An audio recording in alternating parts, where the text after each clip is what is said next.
Video.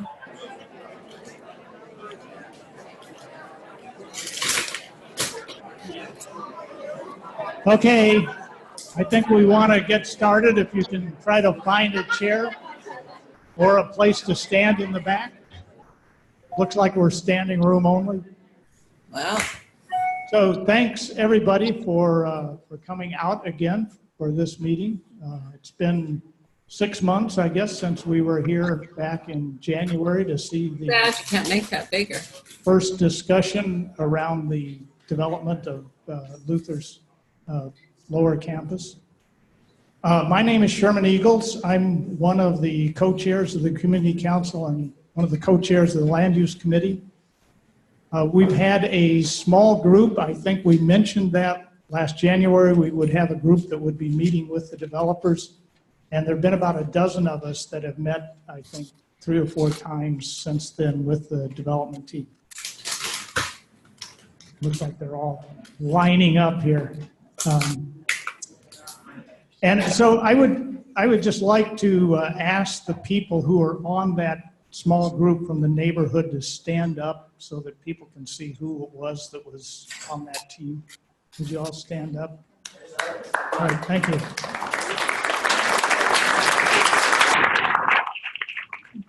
Yeah, let's see how you. So the purpose tonight is to hear where the developers are currently. There are no decisions being made. The Community Council is not taking any action tonight. We're just here to get information and then to get some feedback, give you a chance to ask questions or to give some comments about what you see in the next half an hour, 45 minutes.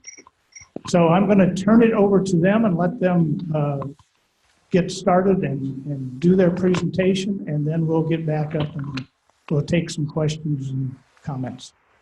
So Don Gerberding is the lead with Master Properties, the lead on this development team, and he's going to take it from here. Thanks, Sherm. I can hear, I think everyone can hear me okay. Let me know if you can't. Okay, how's this? Is that better? Good, thank you. I'm going to be the moderator here tonight. We're thrilled to be back, and we were here 6 months ago, and I kept using the words, it's early, because everyone had many questions, and as did we, and so now I can say we're halfway through. So tonight we'd like to just have a conversation again. We want to be able to share with you the hard work we've done, the hard work many people outside of our development team have done. We want to start by giving you an update, and then we welcome, and we're planning on up to maybe 45 minutes or an hour of questions and answers. So, but first, before we get going, I would like to introduce our team again and recognize our development partners. Cecile Bador from Common Bond Community is here, and Mark Nelson from United Properties is here as well.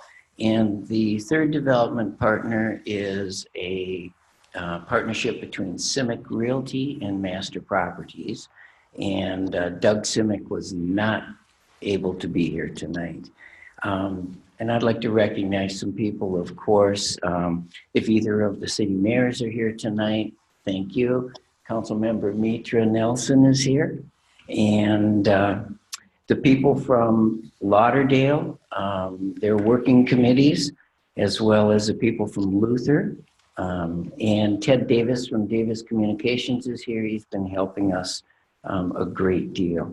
So with that, I'd like to just get going if we can. Something we didn't think about, who has the clicker? So we can advance the slides. Yeah. So we will try to make this brief. Of course, if there's a burning question as we go through our presentation, It's always more with more continuity if we hold those questions till the end, because they may get answered as we go through the slides. So,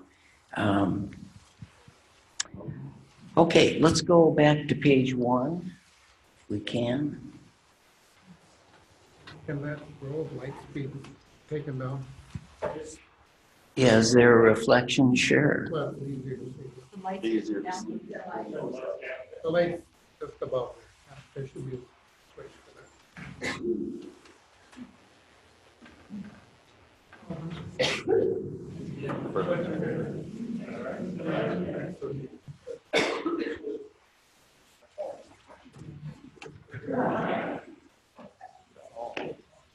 Yeah, that's great. You want me to go through that? You want? Okay. All right. That'll work. Okay. So let's go back to page 1 if we can, because that'll. No, I think there's one prior to this, isn't there? There we go. All right. So everyone's familiar with what is known as the Luther Lower Campus. It's approximately 15 acres, and it encompasses several buildings for the Luther Seminary, as well as the Breckwoods. So, click. Why are we here tonight? We're going to keep it pretty simple.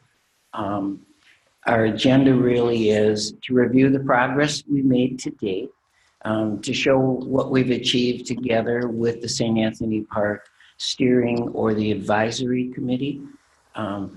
They have been incredibly helpful.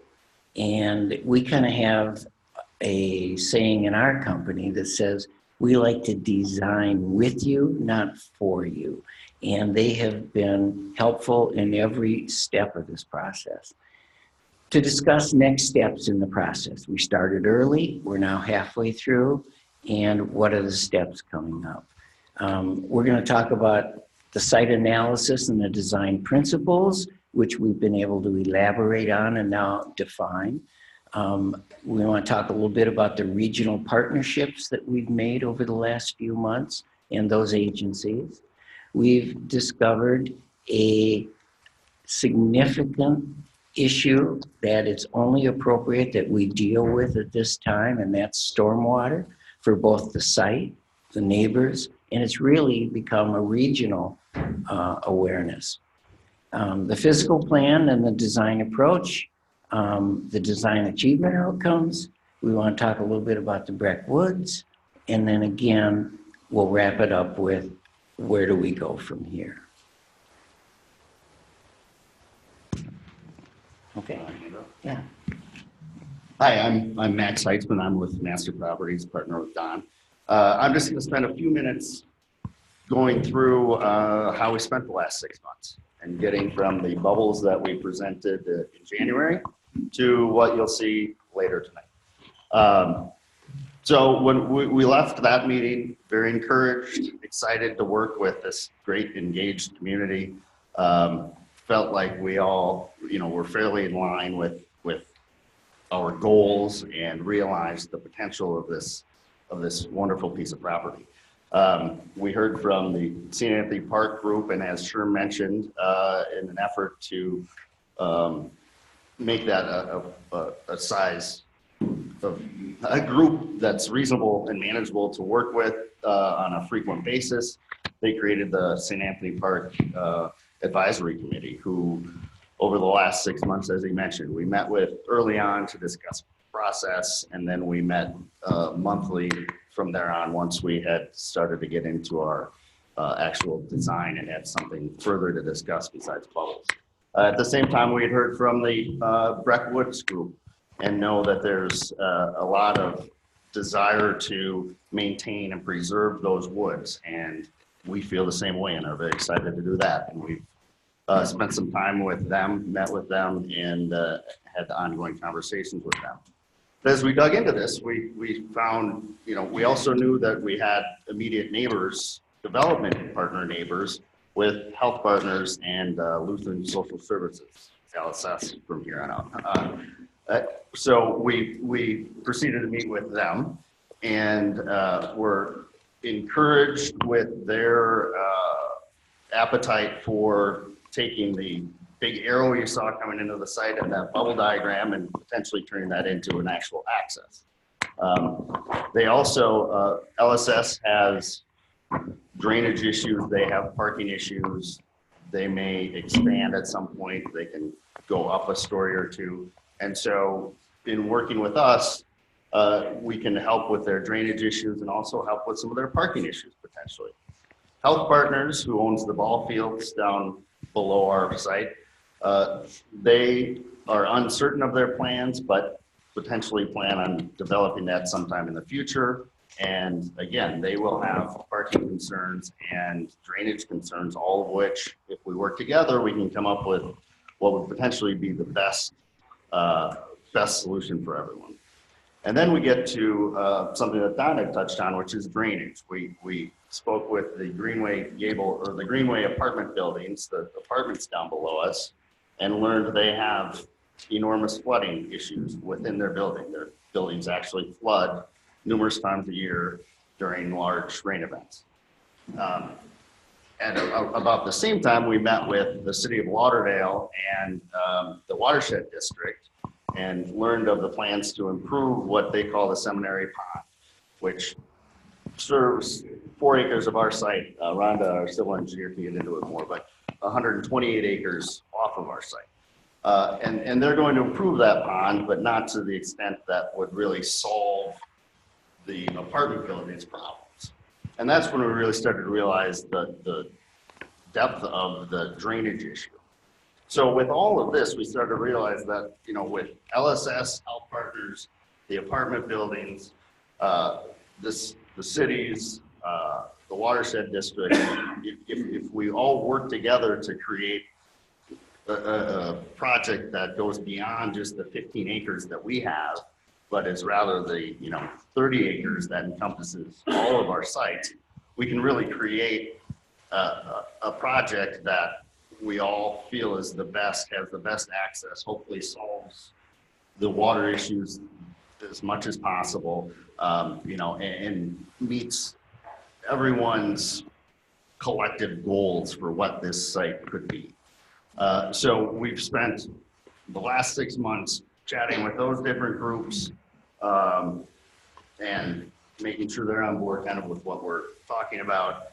And then we've expanded and touched, the watershed district, Met Council, all of the potential agencies that can help with this development as we move forward. So it really is a big regional project that could be spectacular, and I think is on the way to being a really wonderful project that solves a lot of problems and creates a project that we can all be proud of and excited about.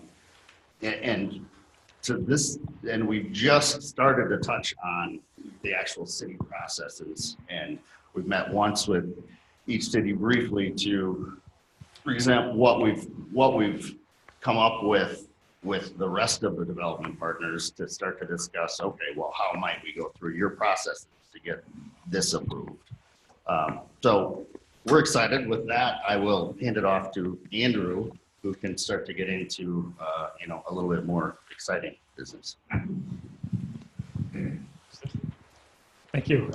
My name is Andrew Dresner, and I'm with Cunningham Group, and on the development team, one of the designers. Let's see if this, okay, good, this will work from here. Okay, so the first thing that is evident and clear to us is that this is an incredibly special and an incredibly unique site. I think you all know it's a special site and a unique site, and it's something that has become more and more clear to us since we last met with you in January.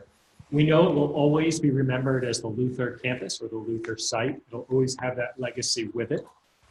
We know that some of you use the site on a regular basis. You may have been married in the room above us. And it's an extremely special place. It's also an extraordinarily complicated site. You don't deal with the complications of the site on a day-to-day basis, but as we are in the process of sort of redesigning or refitting the site, those complications have become very clear and very evident. And we'll talk a little bit about them We'll talk a little bit about how the design solutions hopefully address those complexities while at the same time honoring how special and unique this site is. So I'll go through a couple images that talk about those items. First of all, the location in the region is extraordinary. You guys all live here for a reason. I assume it has something to do with the topography, the trees in the neighborhood. It might have something to do with the fact that it's right in between both campuses of the university. It might have something to do with the fact that you're within spitting distance of downtown Minneapolis and a short ride to St. Paul. So the location in the region is extraordinary and is one of the reasons why your neighborhood is in such great demand. It's a complicated site, as I mentioned, for many reasons. One is that it straddles the boundary of two cities, and it's right next to a third city, Falcon Heights, and it's just a couple blocks or so from a fourth city, Minneapolis. Now, those lines, those yellow lines, don't exist like as you walk around across Hoyt Street, but they exist for us on the development team because every city has some level of jurisdiction. So we'll get to a little bit of that, but that's just some of the sort of hidden complexities of this site. Now, a couple items here. Most of the infrastructure is in St. Paul. However, Breck Woods is in the city of Lauderdale. And the site has neighbors on all four sides coming from 3 different cities. So it makes the project really fun and requires a really special solution. Your entire neighborhood is defined by many things. Perhaps, at least to me, one of the things that's most evident is the rolling topography of the neighborhood. Across the prairie, it's pretty flat. You're not flat here. And it makes one of the more important identifying features of your neighborhood. And this topography has shaped your neighborhood. And as we've looked at this site, this topography will shape the site as well. The site's in yellow here. And it exists on the edge of your neighborhood, and it really is sort of between 2 different development patterns or 2 different eras of development. The neighborhood to the south and to the east, known as St. Anthony Park, is generally we'll just call it a pre-war neighborhood. As you move north past the site, it's a post-war neighborhood. And you can see the different development patterns in this drawing right here. Each little black thing is a building, and it doesn't matter what building it is, but you can see how the site sits directly in between those 2 development patterns. I'm just stating that now, but we'll talk a little bit more about that later. Can you just bring the microphone closer to your mouth? I'm sorry. Please? Yeah, sorry. The site is also part of a broader green link that extends east and west across the northern part of the neighborhood. It connects Bell Museum, the golf course, the site, and by extension, it also goes across just off the site here to the what will be the completion of the Grand Rounds in Minneapolis. And you'll see this connection in aerial as well. Many of you use that green link, perhaps, walking in the woods behind the houses in Falcon Heights along the old rail line there. And then the site is extremely well connected by transit from this location. And there's a park and ride, by the way, right at the corner of Como and Eustis. From this site, you can kind of get almost anywhere in the region on really, really good transit. And that has some bearing on this site for sure. So this is sort of a composite of a lot of issues that come together. And the site is bound by red. It's the same location as it was in yellow here. And you can see how it's where a lot of things come together. Over the years, the site has sort of acted as a convenient edge to the neighborhood, as we understand it, sort of buffering the neighborhood from everything to the west, to the changing in the urban, almost industrial area to the west. It sort of has acted as a convenient edge to the neighborhood. But as Eustis changes, as 280 and the industrial area changes, the role of this site will change. We believe it can change from transition or change from being a convenient edge to the neighborhood to an effective transition to a mixed use or a commercial area along Eustis. And that's one of the ways in which we're looking at this site. So zooming in now, I have 2 images of the site to the left and to the right. this site is really, it's sort of a story of two halves. There's a northern half and there's a southern half. The northern half of the site is completely covered with woods and Seminary Pond. Okay, it's what it's generally referred to as Breck Woods. The southern half is not covered entirely with trees and Breck Woods. It's sort of interspersed and commingled with the buildings that we're in right now. So it's sort of a site with two halves on it. Nothing's flat, but the southern part of the site is flatter, and that is why there are buildings here, of course. So this site is special. It's beautiful. I'm sure you love it, but it's also not perfect or pristine. We've heard that, and research tells us that the woods, though loved, have been degraded over the years. They're unmanaged. There are a lot of volunteers, a lot of invasives in the woods. So it's a wonderful place for solitude, but it's not perfect. It's not a perfect system. The areas to the south that we're in right now, though covered with, there are many large, lovely shade trees and elegant buildings, it too is not a perfect half of the site. It's out of compliance with stormwater. There is landfill that's unstable. So it too isn't perfect. So it's an interesting site. It's beautiful, it's special, it's unique, but it's also not a perfect site for many ways. We're looking at this as a project that can help improve both halves of the site. So I'll flip through just quickly a couple images. Again, the topography on the left and the steep slopes on the right. The site basically has a couple ridges that go through it. It's got a kind of a lower part and an upper part. The upper part isn't flat, but it's flatter, and that's the part we're on now. And it is separated from the lower part by some relatively steep slopes. Now, some of those slopes, I should mention, are man-made. They're actually landfill, just pushed in sort of not natural steep slopes. So this is part of what we'll talk about as we go forward in terms of the design. Could you define what's actually pictured in the image? Pardon me? Could you describe exactly what you're showing us? Sure. But stand. This doesn't quite work. Sure. So on the left is the topography. So it has a high point where it says high, and a low point where it says low, and they're separated by about 80 feet. So it's significantly sloped site. There's a ridge that goes through the site that kind of divides the high parts of the site, which is where we are, to the low parts. And that ridge is described by the steep slopes that go diagonally through the site, and those are colored in this drawing on the right-hand side. Okay? The red is the steepest, but yellow is fairly steep as well. So this is tree coverage, pretty simple. Again, emphasizing the point I made earlier that the north half of the site is the Breck Woods, pretty much completely covered, and the south site, though it has a lot of mature trees, it's all commingled with buildings. An extensive, full, comprehensive tree survey was done, so we understand every single tree that's growing out of the ground right now, a couple thousand of them. And we've looked at them in many different ways. We looked at them in terms of size, in terms of condition, in terms of the type of them. So we know what the more valuable trees are, and we know which are younger, which are older, which are taller, which are in good condition, which are not.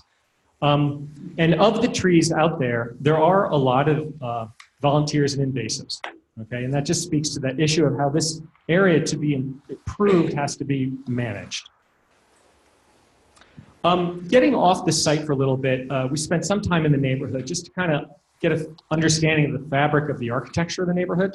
I mentioned it as a pre-war neighborhood. That in some ways doesn't do it justice. It actually has an extremely eclectic mix of architecture across it. It's not a single one style. It actually has some pretty interesting contemporary buildings that were probably built post-war, as well as a range of styles that are pre-war. And though we're not going to talk much about architectural style today, this is important because we know going forward on this site, chances are it'll be best. Chances are the project will not have one single style of architecture across the site. It should probably reflect what the neighborhood is, which is a variety of architectural styles. So we're going back to this original aerial that was shown on the cover slide. And one of the ways that we can think of this site is it's where sort of three worlds come together. Again, it's unique and it's complicated, and this is one of the main reasons why. It's three worlds come together. For the sake of simplicity, we'll just call it a natural world, a neighborhood world, and an urban world. The natural world is the Breck Woods and that green link that I described on the northern part of the site.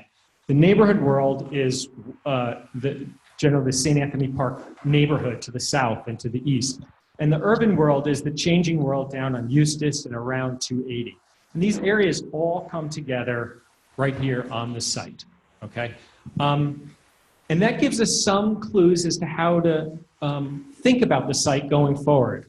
Not all of them can be described tonight because we don't know all of them, but where there is a natural world, that can help tell us how to address certain things like building materials, how to think about food systems, how to think about transportation and movement. And we'll address those issues differently in the natural part of the site than we would in the neighborhood part of the site, where we would on the urban part of the site, okay? Rarely do we find a site that's so little that has so much coming together. When you talk about the urban part at Eustis, what are you talking about? So I'm referring to the fact that land uses are changing around and along Eustis. So for example, Health Partners owns the site to the west of this site in Lutheran Social Services, and it's a field. We know that in 10 years, chances are it probably won't be a field. It's in transition. The fact that there is strong transit at that intersection will drive real estate changes. And we also know that there are changes just on the other side of the highway that I know is outside the neighborhood. But that area in the last 5 to 10 years has transitioned from straight up industrial to commercial with industrial. So that's the area I'm referring to as urban. Yes? Just a correction, to the east is not only St. Anthony Park, it's University Grove, so it's a very distinct neighborhood. Thank you. Thank With a you. lot of the same features that I hope you'll speak to. Pardon me? With a lot of the same features that I hope you'll speak to and accommodate. Okay. Thank you very much. You're welcome. Okay. So, yes. That area is not urban yet. Right now it's industrial. It's transitioned. You anticipate that it might be urban. Yes.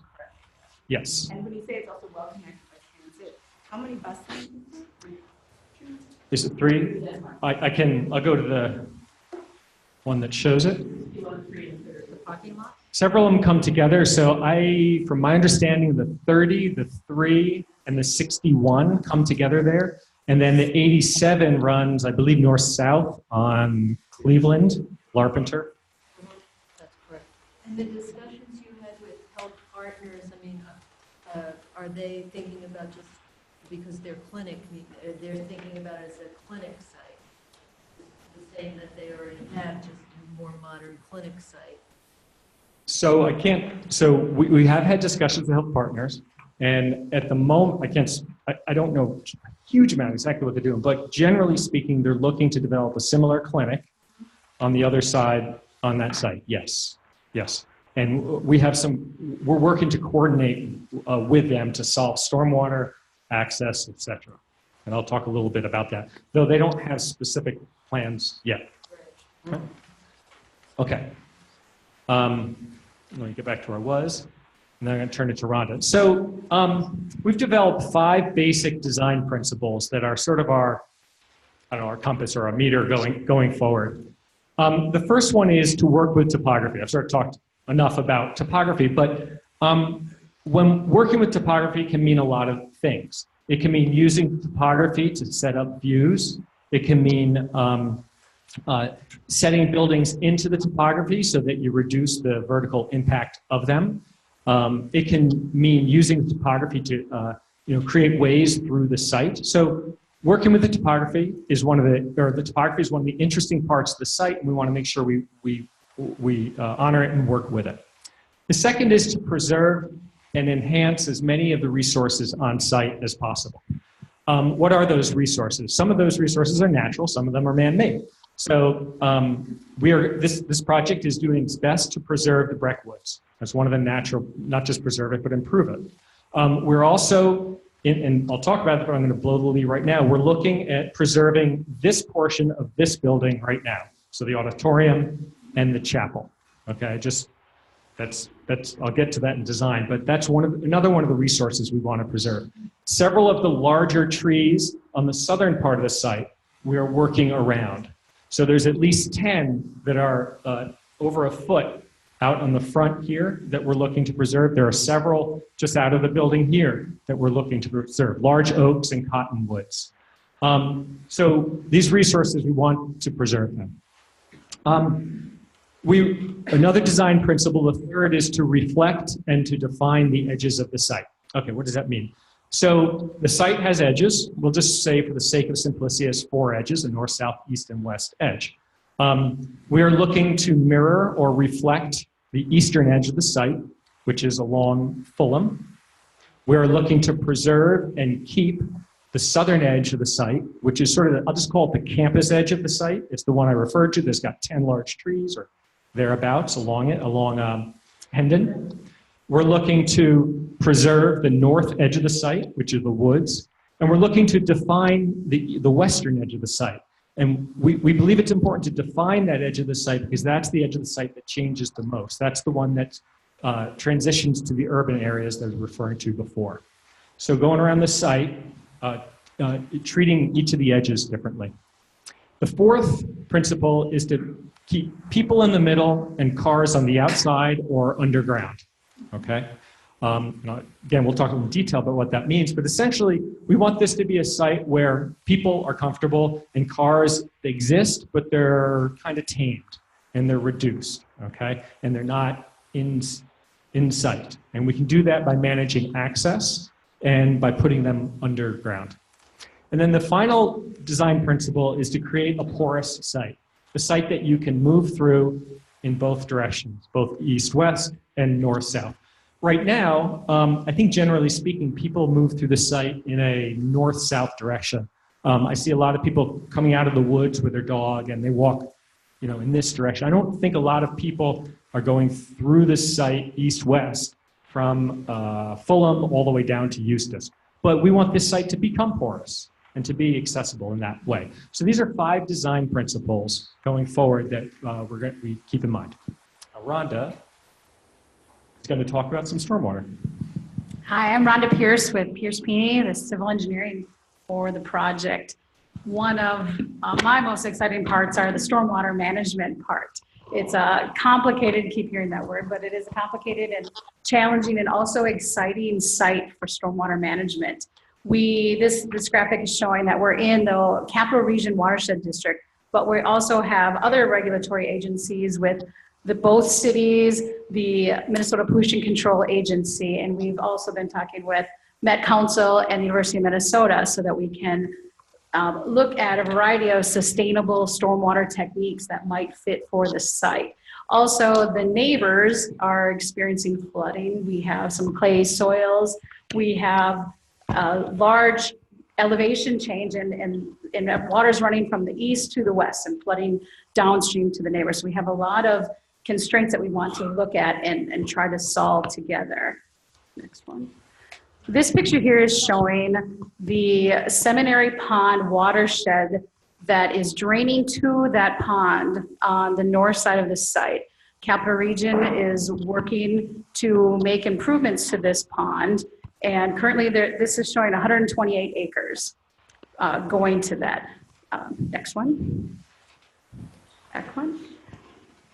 From our site is about 15 and a half acres. There's about 4 acres of our site draining towards that pond. The other portions are draining from east to west. Generally, the Seminary Pond also drains to the west and currently floods into the apartments there. By the Seminary Pond. That's the name of the pond that's in the north portion of it, of the site here, and that's shown in blue where that 4.26 acres is. It is at the bottom of the big hill, yes. Correct. Yes. No, it's not. No. It's not. It's the one that's in the redwoods. Yeah. What apartment building? Second part, the apartment buildings that are on Harvard? No, on Eustis, the Greenway Apartments.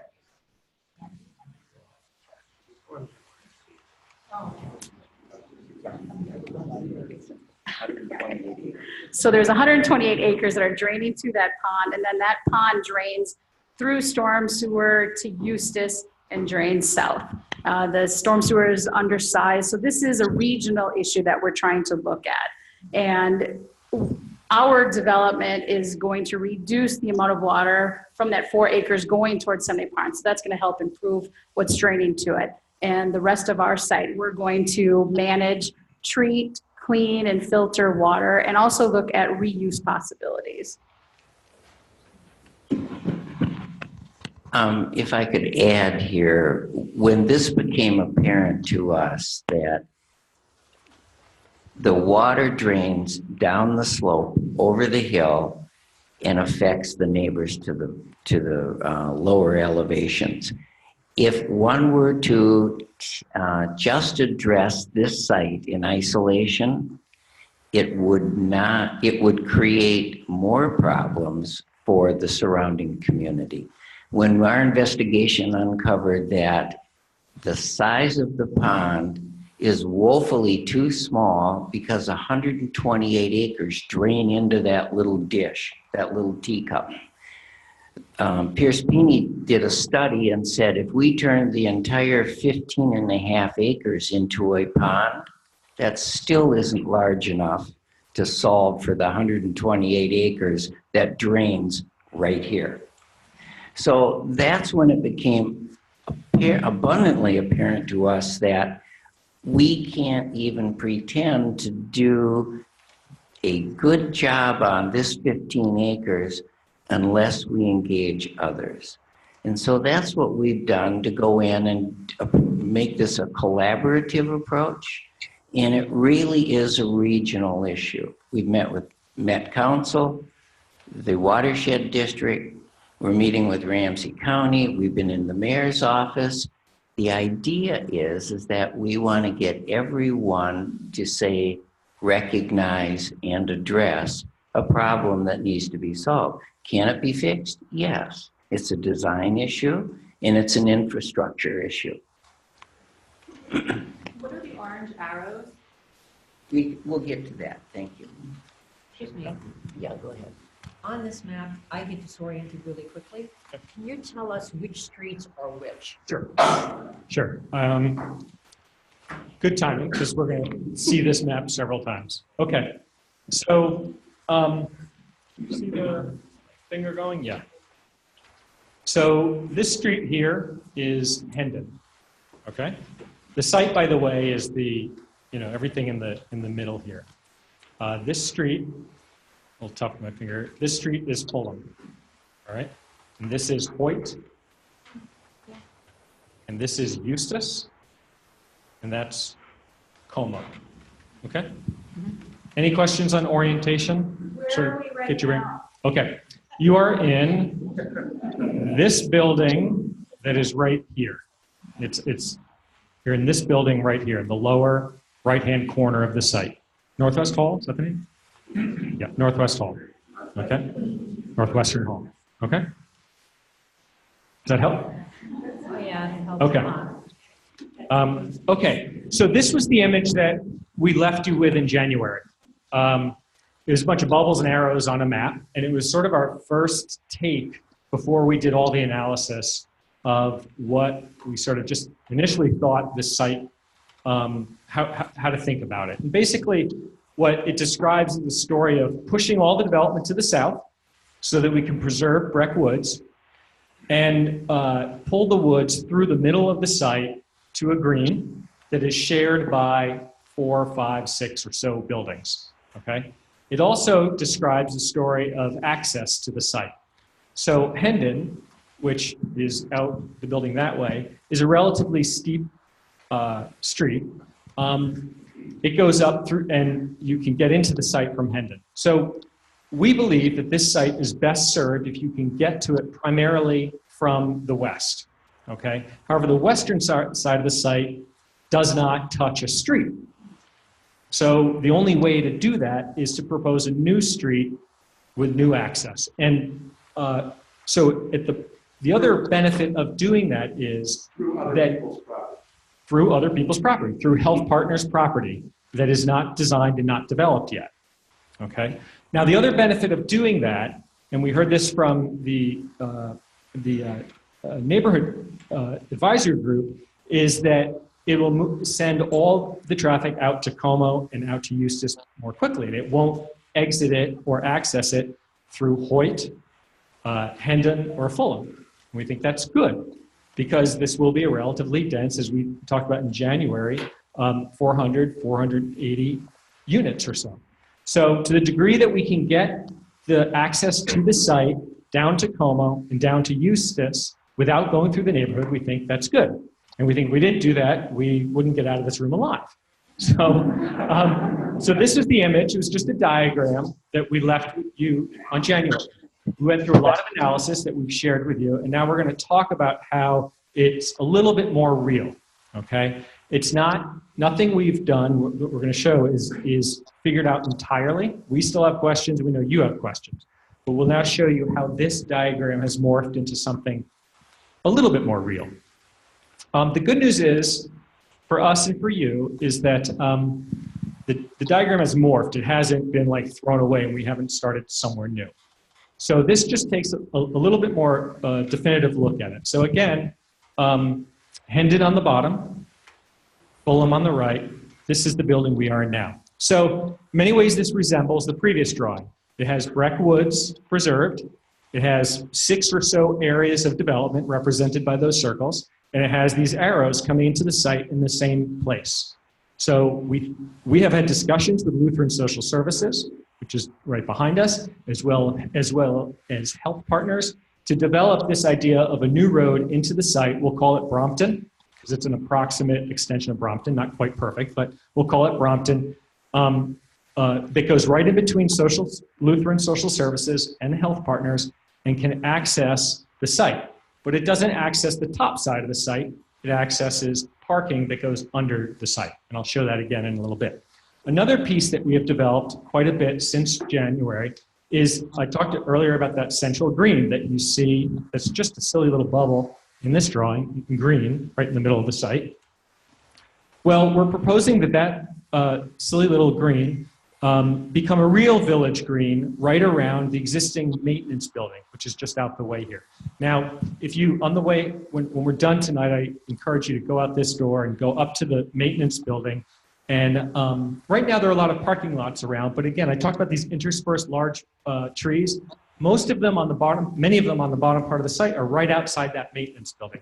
And we would love to see that area become a village green with large oak trees, mature oak trees that you can sit under, enjoy, and be a part of the sort of feature of the community.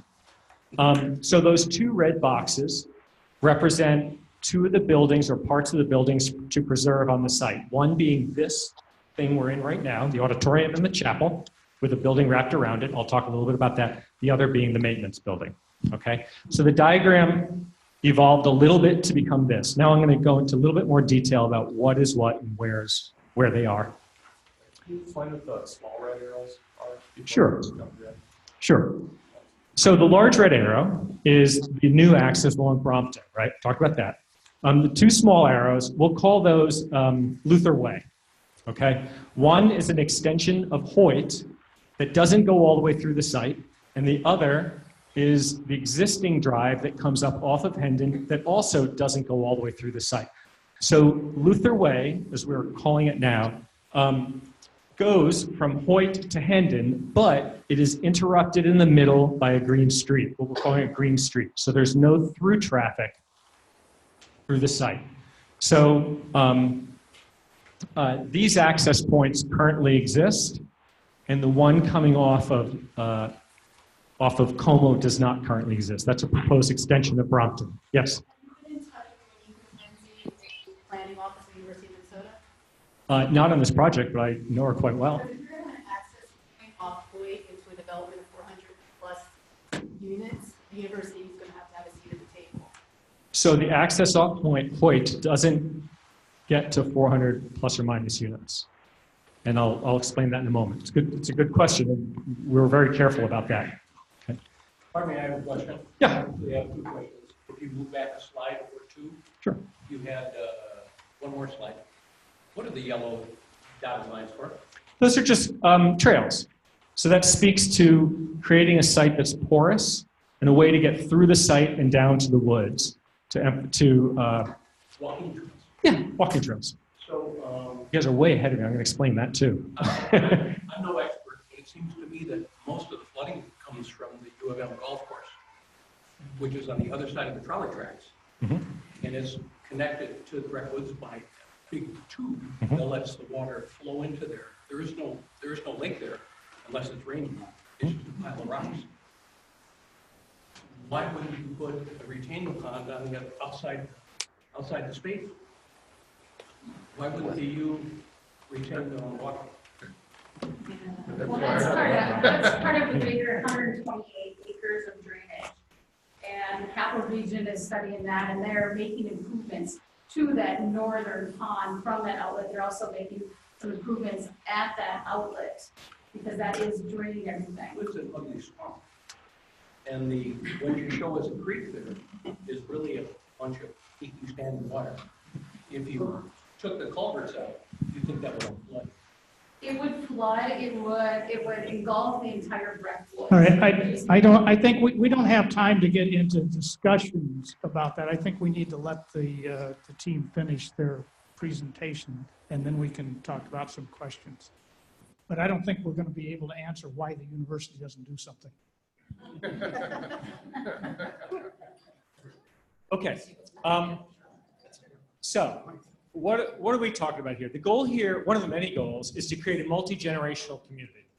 Okay, a place that has is home for folks of many incomes, a place that is home for folks who want to rent or own, a place that is home for people who are young and people who are old. That's one of the sort of driving ideas here. As a result, or therefore, we're proposing those 6 circles that you saw in a previous slide are basically 6 different development areas. Each of them are a different building product or development product, okay? Again, now, I'll go through them one by one. And these aren't quite firm. We know this stuff may change around a little bit, but we don't believe the actual areas will change. So the products or the types of housing that we see coming onto this site are affordable family housing between 100 and 120 units, senior co-op ownership housing, also between 100 and 120 units, market rate apartments, also between 100 and 120 units, senior assisted or senior in services building, also between 100 and 120 units, and then ownership building or buildings. And that is a different product. We don't have it fully defined, but we believe that those should be smaller footprint buildings that are ownership buildings for folks that perhaps from the neighborhood want to move into. One of the things we know about the neighborhood is it is generally, not entirely, but generally single family housing. And what we're providing here is housing that's on the other ends of the spectrum, both ends of the spectrum that straddle single family housing. So both entry-level housing, whether it's market rate rental or affordable, or even affordable ownership, or what some call move out but stay in the neighborhood housing, basically senior housing, whether it's assisted or co-op. Okay? So this is a drawing that takes us up in the air right above the seminary and looks down on the site. And you can see a lot of the things that I've talked about already. You can see Breck Woods, you can see Seminary Pond, you can see those 6 areas. In red, you can see the building we're in right now. The building we're in right now, or the space we're in right now, is the chapel. So this is the auditorium underneath and chapel above. We're proposing that this senior services building, or the senior assisted in services building, basically wrap around this space here. Architects have looked at this building. It's what we call severable. It sits on its own foundation. You can basically cut it away and then build around it.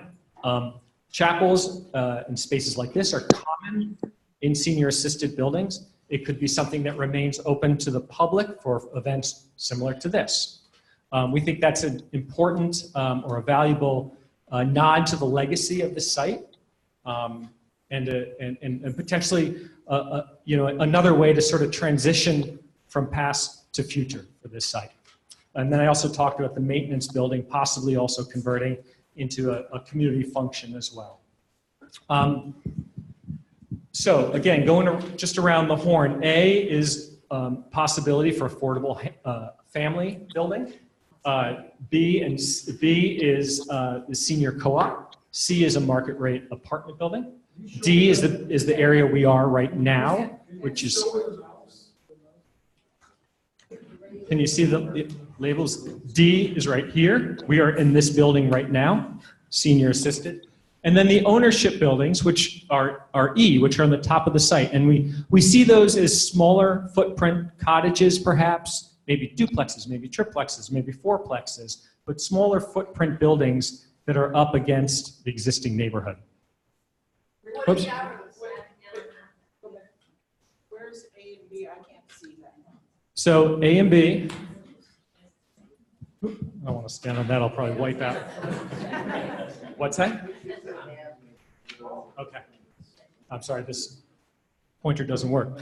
So A is here, B is here, and C is here. Okay? All pushed to the southern half of the site so as to preserve the woods as much as possible. Okay? Buildings A, B, and C are accessed exclusively from the new Brompton that comes in the bottom side of the site. Okay? I'm going to show how that works in this drawing right here. So this black line is the new Brompton. Okay? It goes into parking structure that spans beneath those two buildings, the market rate apartment building and the senior co-op building. So that parking does not ever see the top side of the site that we're on right now. It's just like goes underneath immediately. So that's what's so important about this Brompton extension. So if you have between 400 and 500 units, a good 2/3 to 3/4 of them are accessed through Brompton. The ones that come off Hoyt and Hendon are the low demand and we'll call them the low car or the low demand buildings. The single family, the cottages, the duplexes, and the senior assisted. Okay? What are the numbers for those? What are the numbers of units in those? The numbers are between 450 and 500. For the Hendon and for the Fulham access point. The assisted living. 120 for senior assisted. And then, is that the question or what? That's the first part of the question. And for the, how many are accessed off of Fulham? Off of Fulham and Hoyt, right? The extension of Hoyt. It'll be I would say between 30 and 40 or so. That part's not figured out. What we're committed to is that's the lowest density part of the site. And it's the lowest density part of the site for a couple reasons. One, it's smart design. And two, it's what the Lauderdale zoning permits. And you described Eustis as being the urban sort of industrial point, and there's no access to Eustis in your plan. Okay. Is that true? No, not entirely. I'll talk about that. Right here. Can I address the Eustis real quickly? Sure, and it ties to the same conversation.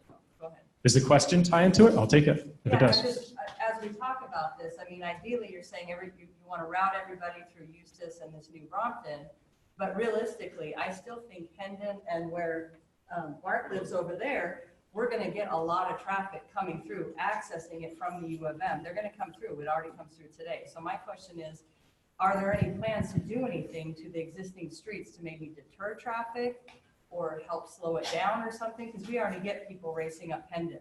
That can be a discussion to be had. I mean, is it Hendon or Hoyt or both that you're concerned about?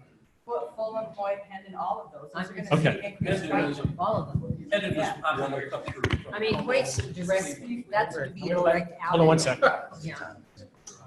Yeah, and to that end, we have had initial discussions with the seminary and are certainly that is in our minds as we work through this to talk to the city about potential traffic slowing mechanisms throughout the neighborhood. What those may be, we haven't discussed yet, but it definitely is part of the conversation. So let me talk a little bit about access to Eustis. Just as I mentioned, we're talking with Health Partners and Lutheran Social Services. We're also talking with the Greenway Apartments. Ideally, we would have access directly to Eustis. So these are two possibilities we are in discussion with. So this extension of Brompton, the idea is that the units that are on that side of the site hopefully could also access Eustis through one of these dotted lines. Okay, that would serve a lot of benefit, we think. Anyone who's venturing north could get north quite easily and not burden the Como-Eustis intersection. Anyone who is heading east, it would give them incentive to jump up to Larpenteur as opposed to using Hendon. So this is not on our property, but we're working to address this issue because we think it's an important one. We also think it's important because Brompton will serve Lutheran Social Services, Health Partners, as well as 2/3 to 3/4 of this site. So it could end up, depending on shifts and whatnot, exiting on Brompton could become a problem. So that Eustis, I'm glad you bring it up. That's a good point. We're not committed to it now, but we know we need to work towards it. If I could jump in here for a moment, one of the guiding principles in this site, in this particular slide, was recognizing the need to provide access to this project as well as access to Lutheran Social Services and Health Partners. And in collaboration with the City of St. Paul, and we've met with each of their departments and talked with traffic and engineering about this particular plan. And this meets their, in theory, this meets their goals and their objectives about how to provide adequate access. The other thing it does is coming off of Como into the site between the Health Partners property and Lutheran Social Services. Lutheran Social Services is underparked, and if in fact they do expand, that's just going to exacerbate their problem. So we're again looking at this thing more holistic in a regional approach. We said, well, if we connect the parking, underground parking for the two buildings, the market rate apartment and the co-op, because of the topography, we can tuck that building into the hillside, and we're now in a position where we can offer the Lutheran Social Services an entire floor of parking. That saves green space. Otherwise, there would be a massive parking lot. So the overarching goal here is we have this gem, Breck Woods. Let's bring the woods into the development. Let's let the development spill out into the woods, and let's preserve as much green space as we can. And we'll talk a little bit later about how now we're envisioning the neighborhood can walk through the village green, which is the large green space with all the mature trees, down kind of the Appian Way, down these stairs, so that one can go from one end to the other, incorporating a plaza. And all of this we have in our preliminary designs. We're only halfway there. But what we wanted to share with you tonight is to understand that we're trying to solve multiple problems by no surface parking lots and as much green as we can provide. But access that doesn't go through the neighborhood. Well, you know, I learned... Walking space is fine, and that all sounds great, and Breck Woods is great. When you're talking about 480 units, you're talking about a lot of traffic issues and how people are going to get in and out. I think that's a huge concern. Right. Okay, Just a moment, please. Just a minute. I'm going to ask people just hold their questions and let these people finish their presentation. Well, we have an hour because we're already at 5:30. We've got another hour, and if we can let them get finished, then we'll take questions and I know there's probably a lot of people who have questions. I want to see as many different people be able to ask questions or make comments as possible. So let's keep the discussion. We're almost done. We're almost finished. done. Another one of the driving principles in meeting with the city of St. Paul and their regulatory agencies, they wanted to put a grid. Initially, they sent us the St. Paul street grid, and it had multiple roads going through this site. And they said, well, this is what we're going to do. And we said, no. And we've met with them repeatedly. Every building needs a house number for life safety, whether it be fire or ambulance or just visitors.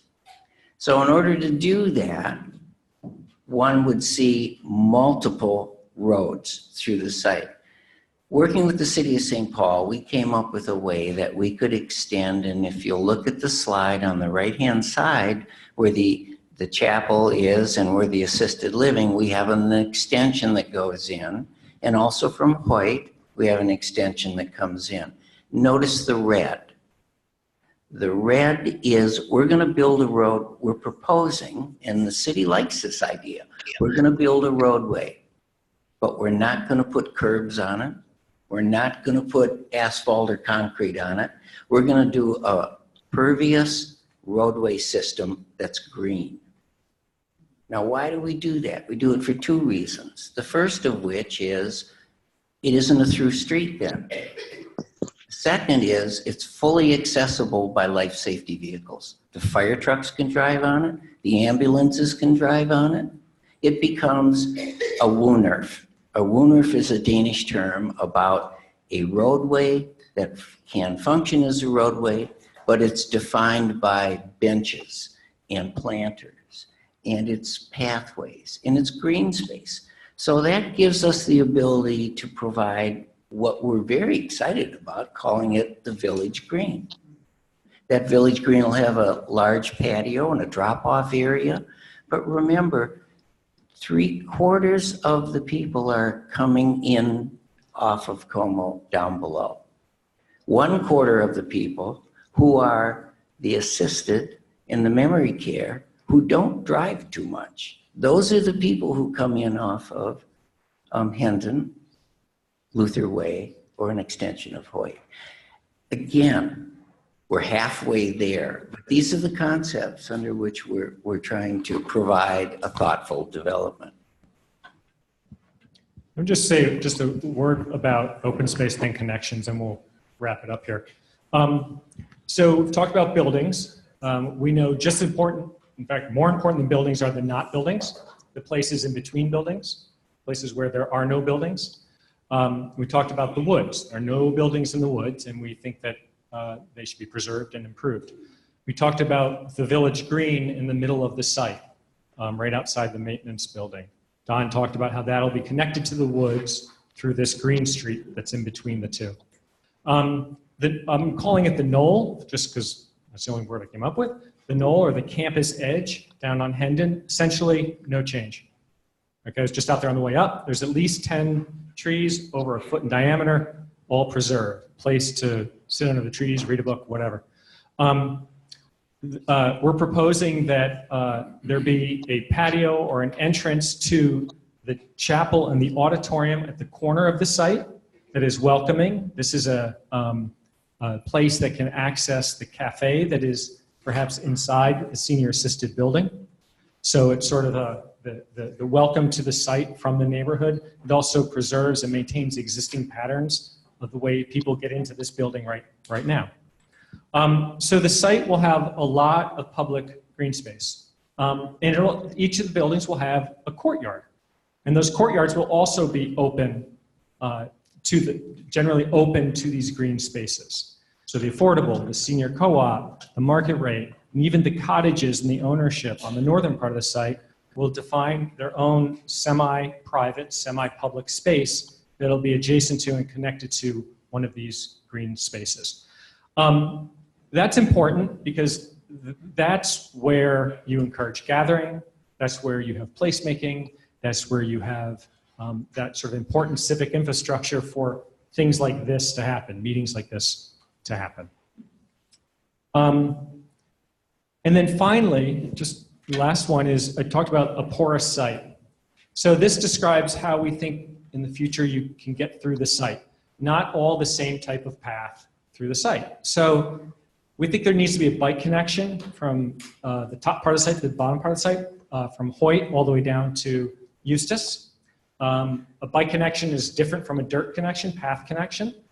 Those path connections would extend into the woods. And those are different from sidewalks, more standard sort of accessible sidewalks for residents in the community. So it'll be a place that is laced with different ways to get through it, north and south, east and west, each of them designed for the appropriate mode that people are using, whether it is stroller, whether it's foot, whether it's bike. There is no through traffic in vehicles on the site itself. And I want to say one more time, that's really important. And that goes back to that principle of keeping cars on the outside and people in the middle. So this slide about connections and this other one about open space really speaks, hopefully, to that principle of keeping cars on the outside and people in the middle and creating a porous site. With that, is there any last word about Breck Woods that Don, Max want to talk about? Yes, thank you. Breck Woods, I think we and the community are perfectly aligned. We want to preserve the Breck Woods, and we want to improve the Breck Woods. I wish David Matzenbecker, who's part of our team, were here. I wish he were here tonight. He's at an international forum, emceeing an international forum on urban forestry. He just returned from Berlin at another international forum on urban forestry, and he's a significant member of our team. He really is excited about Breck Woods. So, you know, I think it's extremely notable that the city of Lauderdale has taken a very aggressive step through a zoning change. And remember, Breck Woods is in the city of Lauderdale. And through this zoning change, they've designated Breck Woods as a separate zoning district, and Breck Woods will be preserved legally forever. It's a conservation district. So our goal in keeping with Lauderdale is for the Breck Woods, we want to improve ecology, we want to improve habitat, we want to improve the pedestrian access to Breck Woods. We haven't actually started the design process yet, but our team will be working with the city of Lauderdale through the city's new zoning district to ensure that all of our collective goals can be met. I just want to be real clear about that. We want to preserve the woods. We don't have any buildings on the woods as proper. We really need to study this.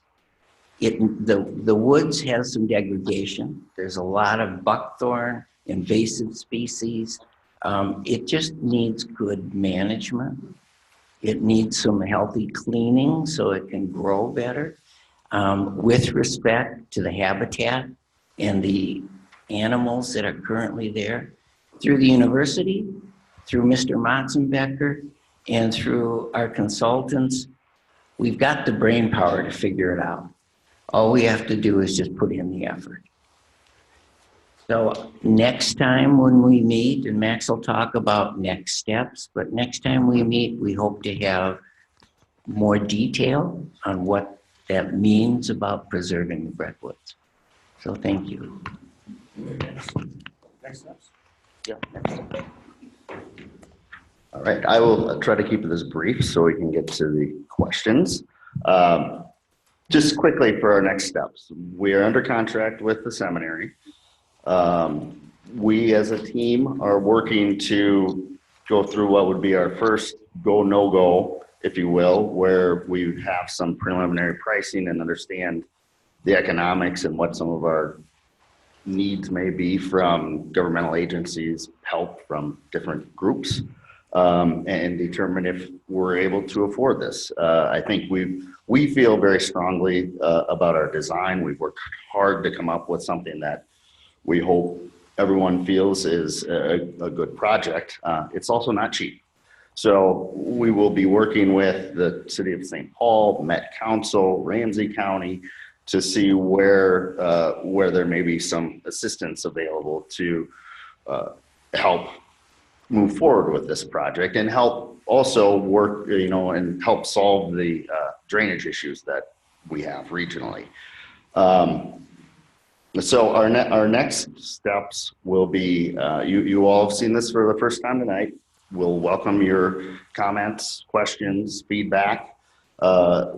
We have another 3 months of this. We'll meet with the advisory committee a few more times after incorporating, some of what we hear here tonight. We'll also be digging into the city's processes, and we'll be getting input from them and starting to incorporate issues, real zoning issues and planning issues that they may have as we go through this. And then ultimately in fall, October maybe, we're all back here again to see what we've arrived at that point, after which hopefully we're all feeling pretty good about it, and we will be looking to make application to the cities in November, let's say. After that, we'll have 6 months of process with them, and hopefully we will close and break ground on the projects about this time next year.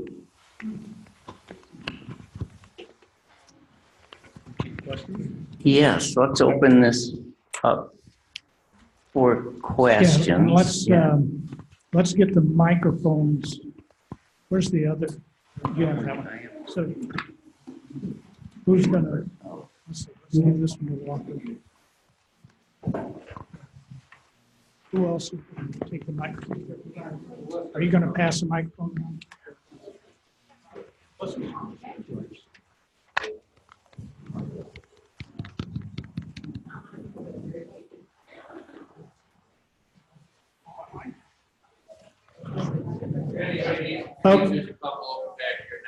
Okay, I would just ask people when you are called on to wait till you get the mic so that everyone can hear and so that the people online can also hear it. And Keith's going to help me trying to get to everybody, and hopefully we'll get them. What I'm going to do is try to take people in different sections. So try to keep your comment or question fairly short and let them have an answer. We don't want to get into debates about it, so that everybody gets a chance, or as many people as possible get a chance to answer or to ask questions. There are also pads on the tables. If you don't get a chance to ask your question, write it down and leave it up here, and we'll ask them to try to get an answer for those questions. Okay? Okay. All right, and Pat, you had something you wanted. These are questions from folks who are watching the live stream. First, I should say that they wanted to thank the planners for thinking about definitely for preserving the woods, and also for putting the affordable housing as close to the woods, because that puts kids close to the woods.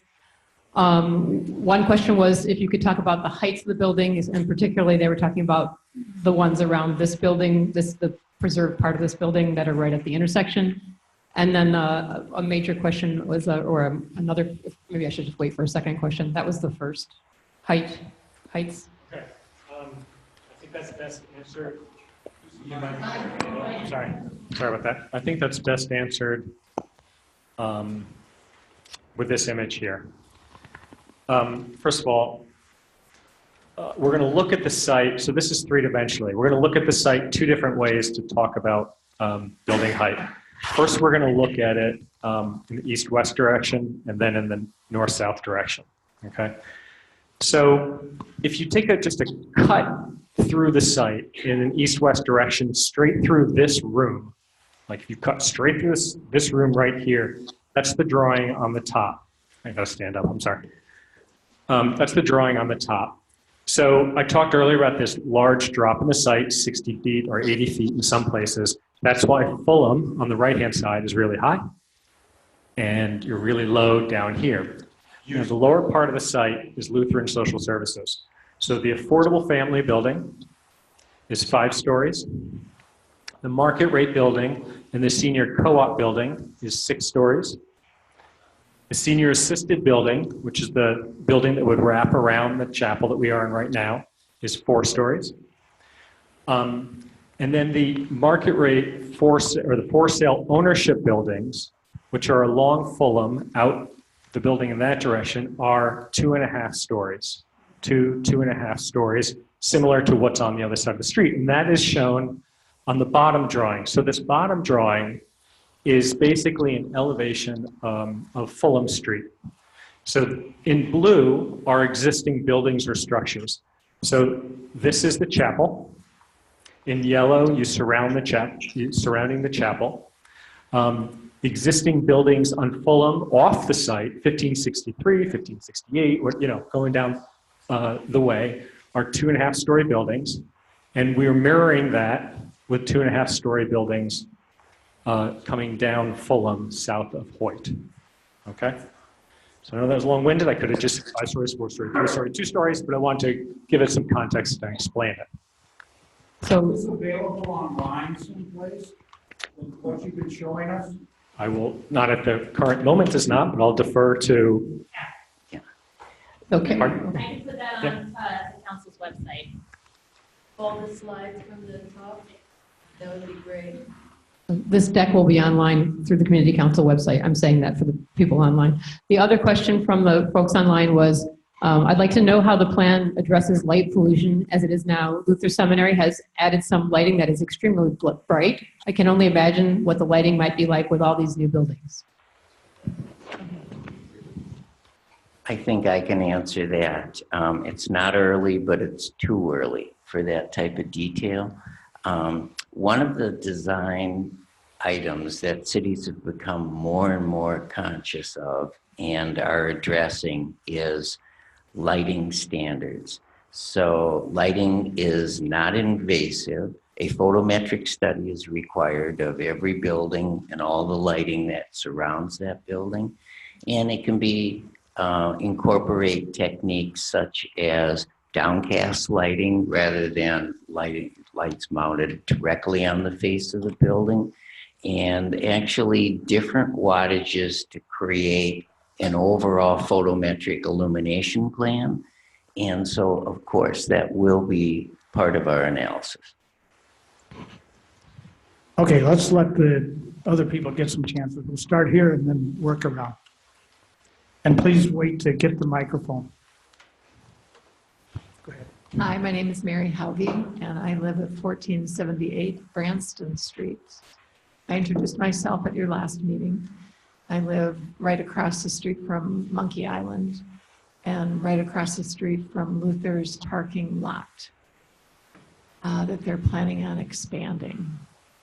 I'm very concerned about the safety of the children in the neighborhood. We have parents here and grandchildren, and I'm very concerned about their safety with cars.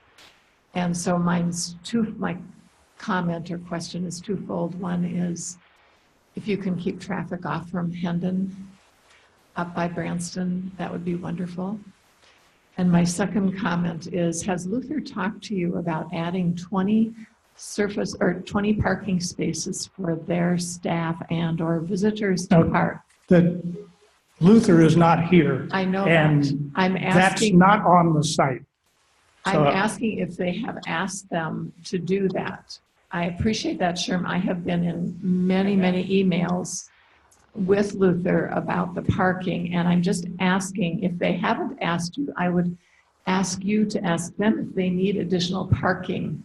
so that we don't add to the surface parking across the street from my house, where there are small, small children. Many people here have been on email messages from me, and I just would appreciate if there's anything you can do for Luther, maybe grant them that, or if they're a nonprofit, give them that space. Okay, so Thank you. You got that, Don? I do, thank you. Okay, I want to get somebody in the middle, so I'll start with Tom. First, as somebody who teaches urban design at the university, I think you guys have done a really great job in a difficult site. So let me just say that. I think that it shows, state-of-the-art thinking about urban design, so I commend you. My question is a really small one about Brompton. Was there any conversation about making Brompton line up with the other Brompton to a signalized intersection rather than have them off-center? Because that'll make turning in and out off of Como a little difficult. There has been the beginnings of that discussion. We haven't gotten that far with the traffic yet, but that's definitely a topic. Okay, the gentleman back here in the back, Melissa. Are there any stores planned? Yeah. Retail stores? No, there are no retail stores planned. Although I do believe, go ahead. No, there are no retail stores. However, if you've been to United Properties Senior Assisted, some of their projects up in Roseville, they have cafes, which are somewhat open to the public. I think Mark can probably speak a little bit more to them. I got a cup of coffee there, and I don't, so they're somewhat open.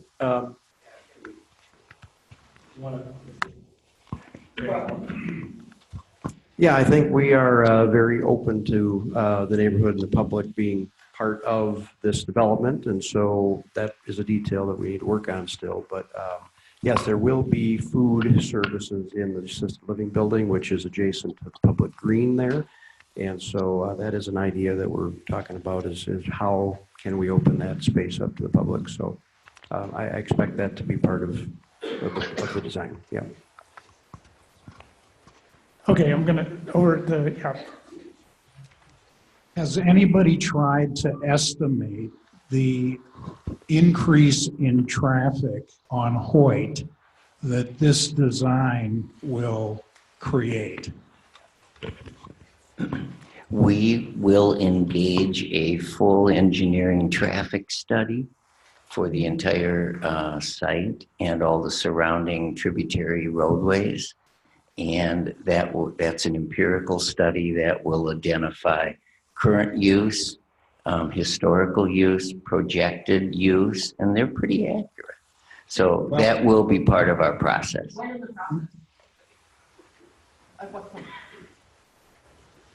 It's part of the entitlement process, so that would be engaged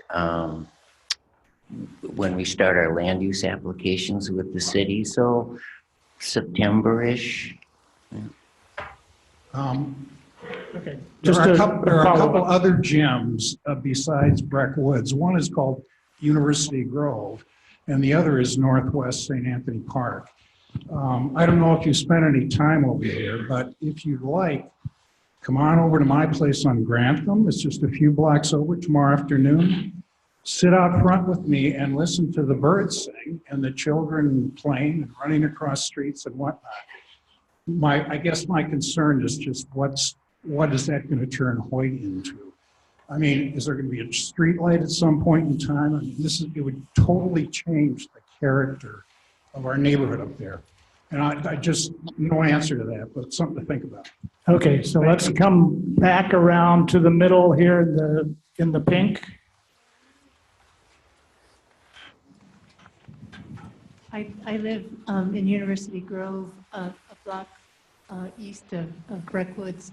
One of the questions I have is how many employees do you expect to have on site?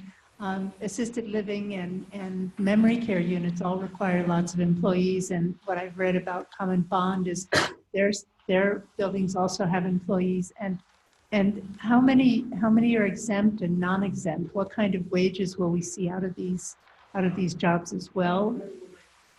And where will they park? Yes. I believe a typical shift for kind of a daytime at the assisted living is probably at full occupancy is probably around 30 people or so.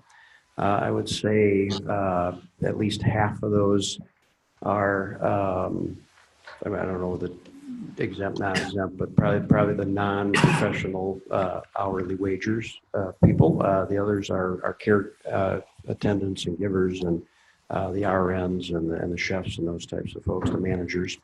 All the parking is in under the building. I guess we didn't talk about that specifically for the assisted living, but the plan is the parking is underneath the footprint of that building, so there is no surface parking there. The capacity then for the parking would be large enough to, when you have a shift change, and if you have 30 people, so you have to have 60 parking spaces available.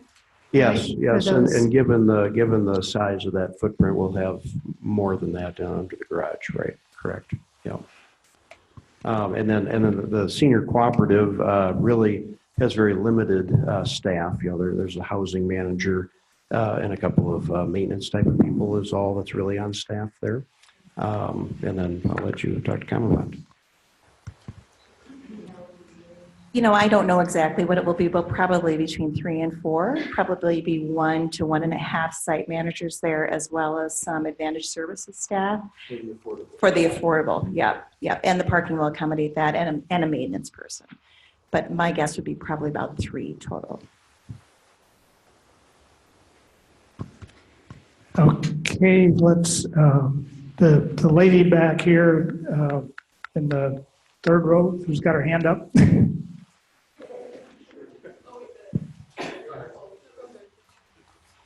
Yeah, go ahead. So I actually have 2 questions. I hope one is really quick. I was wondering, I'll ask them both.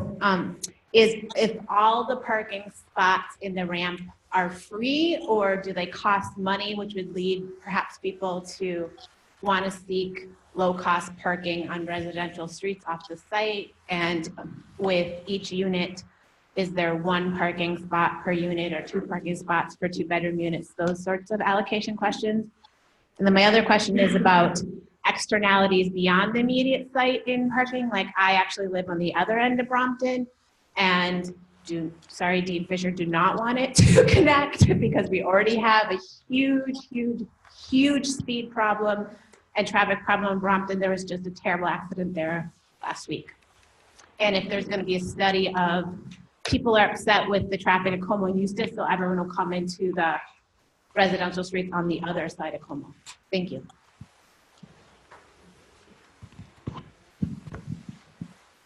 Currently, the market rate and senior co-op buildings are parked at approximately 1.5 parking stalls per unit, which is more than ample. We'll do a little research and may tweak that a little bit. But that's the current parking ratios. My guess is that in the market rate apartments, there will be a charge that goes along with those. But that's to be determined as we work through our market studies. And I'm not sure, Mark, how they work in your senior co-ops. Yeah, there is no charge for the parking in the cooperative, and we have in the 14 communities that we have open here in the Twin Cities found that 1.5 parking stalls works very, very well on a ratio per unit, but the parking stall comes with purchase of the home, so there is no additional charge there.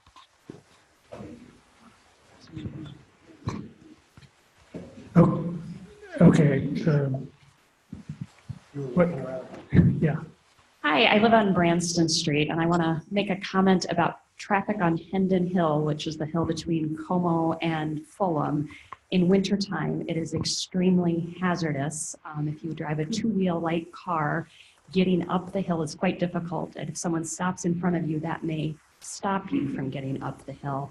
And so I am worried about even if, and I'm glad it's a smaller number of cars we're anticipating coming off there, but even just a few could cause some real traffic accidents on Como, both going up and going down. If there's any ice at all, people just slide right down that hill. So I guess that's more of a comment than a question, but I want to make that clear based on experience. Okay. All right. So the lady back in the next row back, the one who didn't get it last time.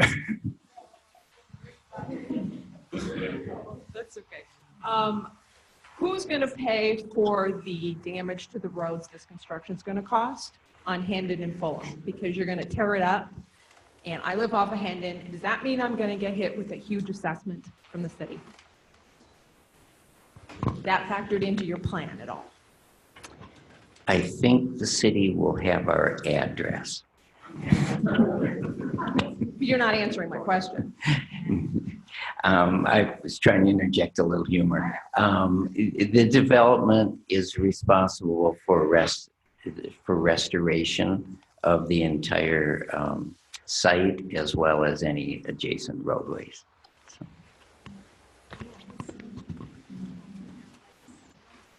All right.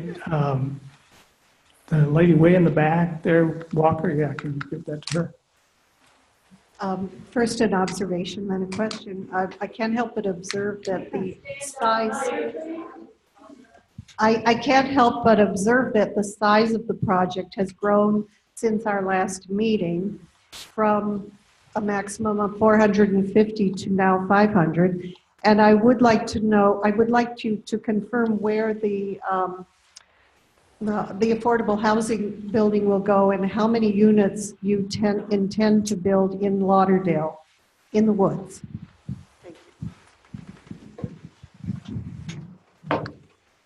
Thank you. Right at this point, the size of the property is 100 to 120 units, and we are still in the design phase of exactly where the property will actually sit on the sidelines. It's important that this be in Lauderdale, but we're still in discussions with the city of Lauderdale for financial reasons, so we don't have an exact answer for you tonight because we're early on in those conversations. Sophia, why does it need to be in the city of Lauderdale? It's kind of an esoteric concept of qualified census tracts that allows you to get a boost to a certain type of financing that allows you to bring in more private equity and less taxpayer soft money.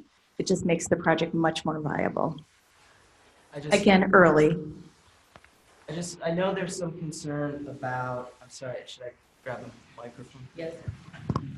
Yeah, and actually you should wait until other people have their chance to ask questions. So that's why I wanted to address that.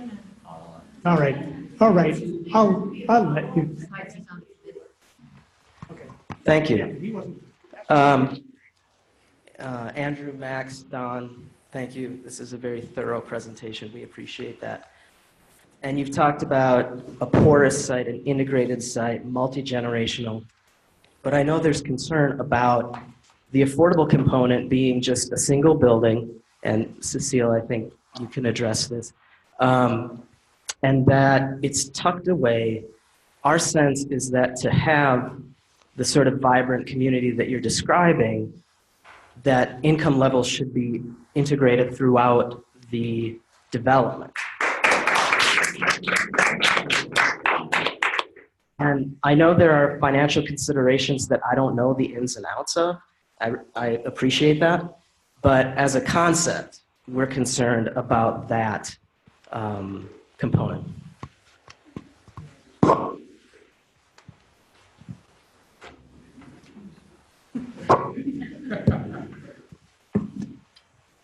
Thanks, and I think I said this at the first community meeting that I attended. It's really an unusual state where you're so welcomed to have affordable housing at a site. So I want to thank you all for welcoming us that way. It all comes down to financing again. We have done mixed income and mixed use properties. We can certainly take a look at that. Again, we really haven't done in-depth pro forma development yet where you put together what your financing would look like and what the rents would be, but we can certainly look at that. Similarly, there's market rate apartments that could also potentially be some affordable. For the way that we finance our projects, it's our investors generally like to have a straight project where they're investing in all the units instead of just a few. As opposed to like 90% of them and 10% on market rate. But we have done it and we're happy to take a look at that. So nothing is finalized yet and we appreciate that. One other thing, we are in early conversations with Habitat for Humanity to work with them on a site or two, which isn't a lot of housing, but would add a few, 2 to 4 more potentially units of affordable, truly affordable housing around the site. The only other thing I'd add, it's a design issue too. It appears that the building A is sort of tucked away and down the hill, but it'll have direct access to the village green through walks, through pathways. It's fully expected that it becomes a part of this development, even though it's on the left side of it, as much as so. Its address will be Brompton. So there are design things that we can do to ensure that there's that crossing and mixing. Well, sure, there will be common external spaces where people can gather, but we're in Minnesota, and those outdoor spaces aren't going to be used the whole year. And so I'm thinking in terms of interior spaces where people are going to. Okay, I think I think they've heard that. We'll let them mull on it some. I wanted to get back over here somewhere. Yes. Yep. My only question is. Need a microphone? Yeah, you need a microphone. It's coming. My understanding is that you're going to have a family unit and then an affordable unit. And they're both down at this end, which is just fine. The question I have for you, are you going to have play space for the children? Is there going to be a playground? Is there going to be that so that people feel comfortable in coming to your green space? Yes, we plan on designing the green space to be welcoming. What that amenity is exactly is to be determined, but we definitely want it to be welcoming, inviting, and encourage the children and from all over the site to come and gather in that space. Okay, go ahead. Thank you. My concern is about the water. And again, I agree with the thanks for all of the information you've given us here, and I look forward to learning more. Where is the water going to go, or what is, I know it's under development. Are you aware that my understanding is Breckwoods is part of one of the few recharge aquifer areas in the urban setting? And to just pipe everything in big culverts doesn't help recharge the aquifer. It also doesn't deal with filtration of toxins out of the water. So do you have any more detail about how we're going to clean and manage the water that will be additionally stressed by this development? I agree there are a lot of pre-existing watershed issues that you're dealing with the aftermath of. The pond in the Breckwoods that's currently there, we're not going to, that's the watershed district and Lauderdale working together to improve that. So we're not going to be contributing to that or improving that outside of trying to take away some of the watershed draining to it.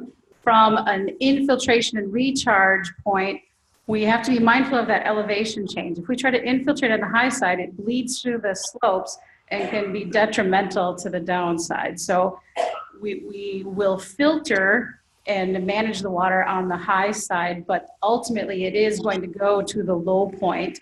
It will depend on the soils.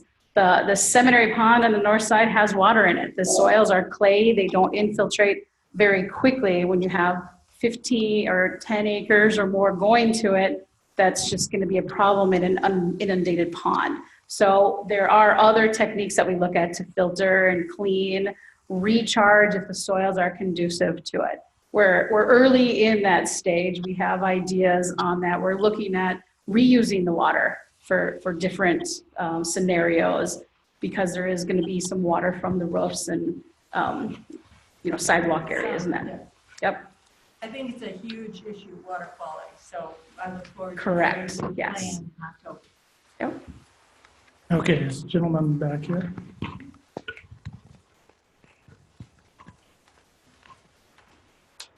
Thank you. I also live on Hoyt. I have 2 young children. I am very concerned about the access way there.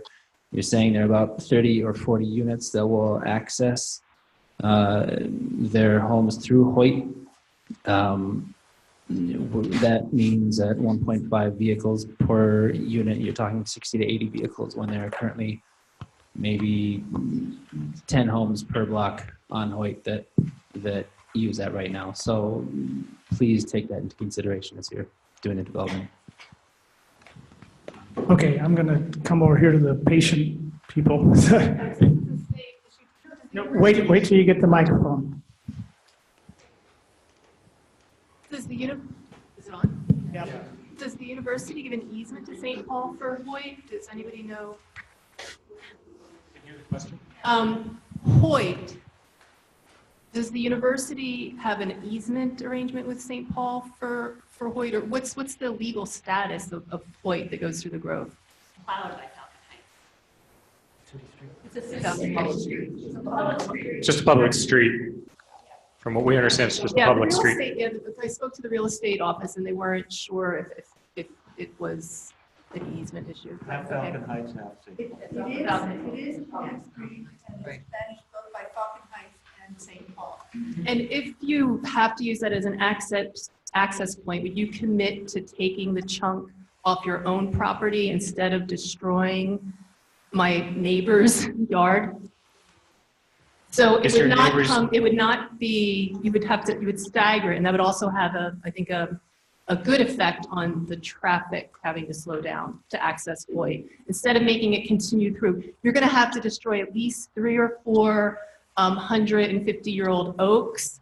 You're gonna have a neighbor who 5 feet out of their window is going to have traffic that has never been there. And you own the land so that you can take it out of your cut. And that would have I think, a mediating effect on the traffic issue. So in other words, maybe consider staggering Hoyt at Correct. Fulham. I almost got an accident as it was on Hoyt because there's no stop sign on Fulham and people on Hoyt think you've got a stop sign. That's not going to be a happy intersection if you just keep it straight with Hoyt. Name it Luther Way, stagger it. Let Cynthia Ogren, who's been working altruistically to preserve the woods instead of her own yard, keep her yard. Okay, let's, down here in front. Hi, I live, my name's Sophia Albert, I'm Misha's wife, and I live on Branston, and my daughter has friends that live on Hoyt that she goes to school with. The kids that live on Hoyt and all the kids that live in the Grove have to sort of petition to get into St. Anthony Park after all of the St. Paul kids have gotten in. My understanding is there's been some discussion that kids who are in the, I think the affordable housing complex will go ahead and be allowed to enroll into St. Anthony Park as though they were St. Paul kids. I'm wondering what's going to happen then to the kids that live on Hoyt, the northern part of Hoyt, and also the kids that live in the Grove, because that could further make it difficult for them to attend their local elementary school.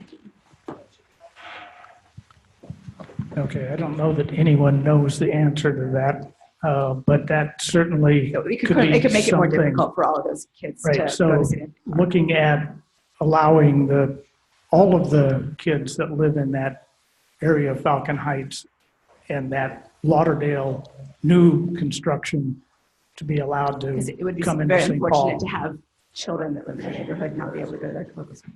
Yeah, that's, But yes, but we would welcome the kids in the affordable housing too. I think a solution is to accommodate it.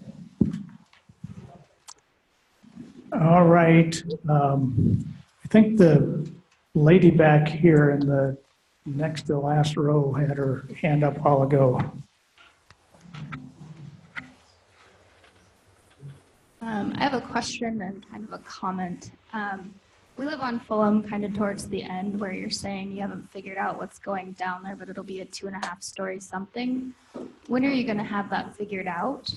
And the comment that kind of goes along with this is that some of your answers are very fluffy, like we're not there yet, we don't know. How are you going to break ground in 2020 if you don't know yet?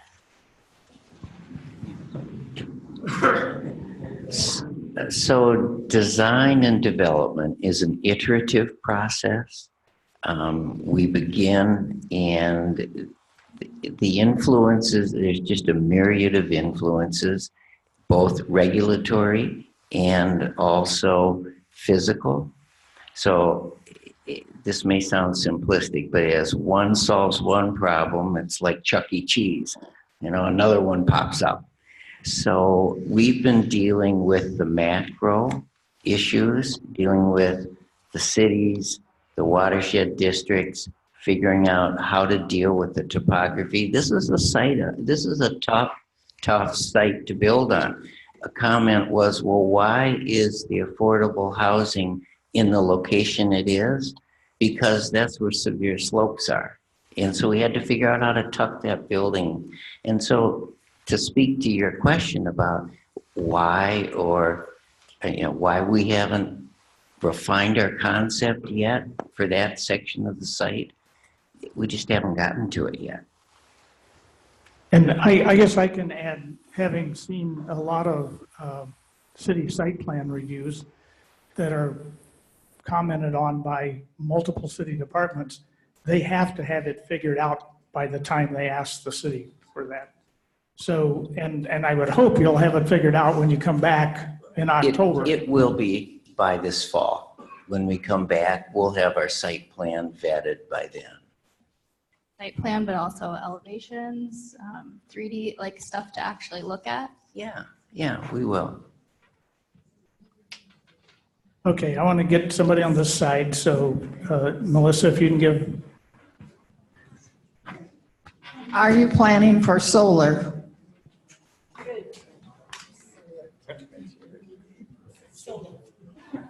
Again, it's early on that too. But it's definitely going to be consideration in the design of the architecture for certain. We're going to definitely look at how to orient the buildings to maximize daylight into units. That's certainly going to be a consideration as well. But like the other question, gets to be a specific architecture question that we haven't finished the site plan yet, so we don't know the architecture just yet. I think it's safe. Solar on the roof. Yeah, I think it's safe to say we are diligently exploring all of the sustainable practices we can. Rhonda could bore you to death with what we're doing on the civil engineering side to recapture, reuse. We're building one entire level of parking is a big tank. So we're holding stormwater on site for stormwater retention. And so, yes, we are exploring all of those, but we're just halfway there tonight. Okay, we're getting close to 9, but let's get a few more questions. Okay, on the height of the buildings, in Building B, if I drove in by the new Brompton, you're going to have the parking underneath the building. So what would I see there? Would I see 2 layers of parking and then 6 layers of building? You described it as 6-story building, but would you have 2 from the field? Would you have 2 stories of parking? That's correct. That's correct. There's 2 stories of parking and 6 of building above it. Thank you. Okay. I thought the underground. Yes, it's underground. It is. Well, it's tucked into the hill, and it can be either completely concealed or it can have a green wall edging it. Okay. Take the hill out to accommodate the parking, or are you going to put the parking on top of the hill, or? No, you put the parking underground, not on top of the hill. Okay, question back here in the back. After the original meeting in the winter, I had people come up to me and say they'd read the Bugle article, and I hope the Bugle is here. And based upon the Bugle article, I should relax because you're dedicated to protecting Breck Woods, and Breck Woods will be therefore now development in it. Tonight, when you talked, you suggested to everybody that you have a similar commitment to the applause in the crowd. for the importance of Breck Woods and preserving it, and congratulated Lauderdale. I think I heard you say there will be no building in Breck Woods. I'm concerned about the definition of the woods, because if you look at the building A up there, number one, A should be higher up, because as Hoyt comes in, Lauderdale is all above Hoyt. And if you look at your map of the woods earlier, A is 100% in what I define as woods. So if you articulate there will be no building in Breck Woods, I would ask you please consider changing that expression. Thank you. All right, one here in the middle, Walker, the gentleman in the middle, and then we'll get the lady over here next.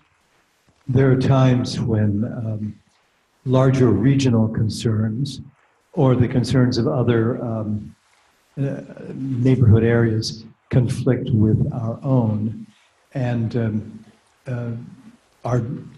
they're directly in conflict with things that are of interest to us as residents of the neighborhood. I'm particularly thinking this is important as far as the mitigation of the illumination of light. And I'm thinking of and this is specifically the case with Como, which passes through the neighborhood, and so, but it's a regional resource.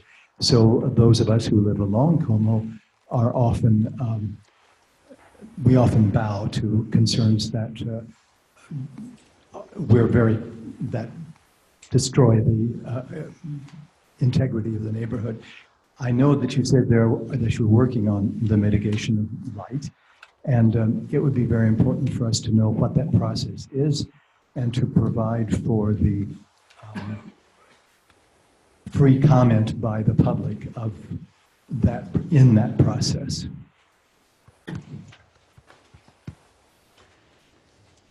Okay, yeah, the lady back here who's been waiting so long. Mine is a school question. If you're putting it in Falcon Heights because, quote, it's less expensive for you, that means Falcon Heights is also getting all the taxes. So if they're getting the taxes, why wouldn't the children go to their school instead of sending them all the taxes, but having the kids go to the St. Paul school and having it paid for by St. Paul people?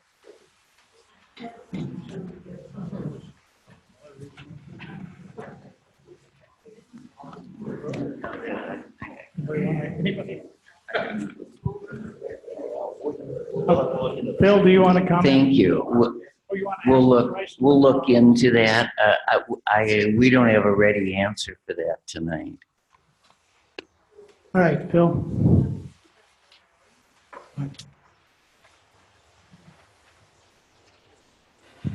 Thank you. I'm Phil Carlson. I live down on Buford, a few blocks from here. Let me just start by echoing Misha and Tom's comments that I think you've done a very good job of trying to understand the issues here and develop a concept that works with what you say are very complex issues. In my day job, I'm a city planner and done that for 40 years, and so I've been on both sides of the table in some very complex deals, and I think you've done really a textbook job of trying to figure this out in a process step by step. It is a very complex site. There's a lot of things going on here, but what I hear in this room and elsewhere in the neighborhood chatter is the issue of traffic. And there will be traffic generated on this site. There would be traffic generated on this site no matter what goes here. And the amount of development that you're proposing is similar to what anybody could come in. And from my standpoint, this is clearly, in simplest terms, it's a land for money deal for Luther Seminary. Luther's program is changing. They need the money. They don't need the land as much anymore. I want to see Luther continue to thrive. They're great neighbors, so I want to see a deal go through for them in some fashion. But so somebody could develop a whole lot here that would do traffic, that would impact traffic. That has impacts further out from the system that you can't directly control. Has there been discussions with the city about how traffic and those various kinds of things are handled? Because developments go up all over the city that add traffic and they disperse through the network, and somehow these issues are addressed and work through the system. What can you tell us about how that might be handled with this? How the neighborhood might expect to see that issue fleshed out? Well, maybe Max and I can share this, but I have to compliment the city of St. Paul and their traffic and engineering, because the meetings which we have had with the city of St. Paul Traffic and Engineering, they've looked at and are trying to work to develop a plan that does address traffic and potential traffic counts. And, we're talking about alignment of roadways, relieving the pressure off of Como by going to Eustis. We've worked through several different scenarios, not in detail, but those are the types of issues that a developer routinely works with the city. Again, the traffic study will be reviewed and relied on by the city of St. Paul Traffic and Engineering as well. So that will be really illustrative. Okay, I think we're going to have to end the questions here. So there are the pads. If you want to write your question, we'll try to get it answered. John, do you want to say any last things?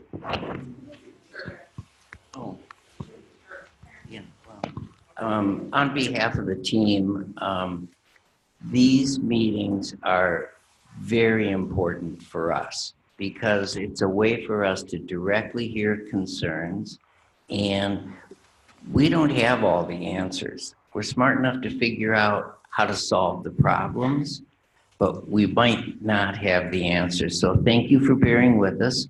I hope you've seen the consistency between where we started, what we said, where we're at today, and where we want to end up. I'm no different than the rest of you. When I go to the architect, I say, what's it going to look like? Okay, show me. And he just beats me down and says, be patient. So, thank you. All right, and so